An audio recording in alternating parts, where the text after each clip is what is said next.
Good morning, dreamers. I was reading in Matthew 25:44 to 45 today when Jesus says, "Whatever you did not do for one of these, the least of these, you did not do for me." And then Bob Goff, every time I talk with you in the morning, it's because I've been inspired by Live in Grace, Walk in Love by Bob Goff. And he talks about how before Jesus healed, he saw. And it reminded me of Hagar, and she was out in the desert, and she called God the God who sees her. And it also reminded me of someone very, very special in my life, and that's my dad. He sees people.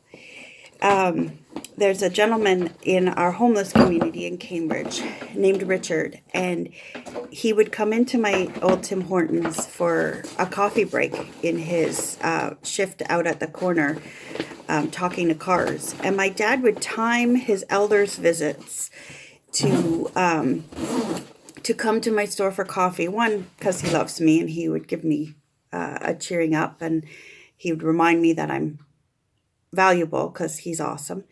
But then he would actually sit with Richard and he'd have a conversation with Richard.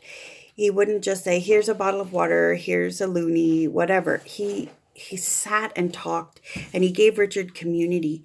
And it reminded me that that's Jesus with skin on. Jesus sees. He sees beyond the situation. He knows what's causing this situation that you might be struggling with today.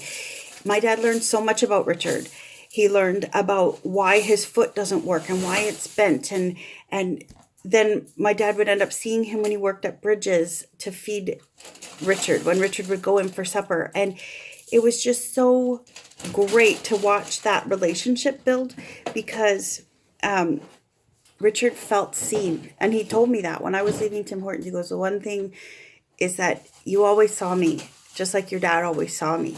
Right? These people have a name, and you have a name today. So whether you feel seen or not, you are seen. So dream a little bit and think about, how can I see myself the way God sees me, but also how can I see others the way God sees them? Because it might not always be a donation of money or food. It might not always be a phone call. It might not always be making someone supper. And it could be somebody that is not invisible to society. Do you think celebrities out there are truly seen for who they are? That's really tough. And the first step in seeing is talking to God and saying, "Who do you want me to see?" Really see, not just use